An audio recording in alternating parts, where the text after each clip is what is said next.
আচ্ছা পারুল, তুই এখন যা তাহলে, আমি একটু শুই। স্যার, আপনি না আমার বাবার চিকিৎসার জন্য টাকা দিতে চাইলেন, টাকাটা বল। ও দেখ পারুল, আসলে আমার কাছে কোনো টাকা পয়সা নেই। আর তুই একটা প্রাপ্তবয়স্ক মেয়ে, আমি একটা প্রাপ্তবয়স্ক ছেলে, আমাদের দুজনেরই চাহিদা আছে। আর এই ফাঁকা বাড়িতে আমি যদি তোর সাথে জোর করে কিছু করতাম, তাহলে তোর কিছু করার থাকতো না। আমি তো জোর করে করিনি, তোরও চাহিদা আছে, আমারও চাহিদা আছে। আর আমার কাছে যদি টাকাই থাকতো রে, তাহলে কি আমি এখানে থাকতাম? আমার এই সর্বনাশটা করতে পারলেন টাকার পরিমাণ দেখে। আমার বাবা অসুস্থ বলে তো আপনার কাছে কথাতে রাজি হয়েছিলাম, নাইলাম।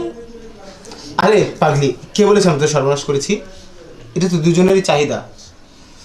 আরে যা তো, তুই তোর কাজ কর, আমার শরীরটা একদম ভালো লাগছে না, আমি একটু শুই। আর শোন, এই কথা যেন বাবা না জানে।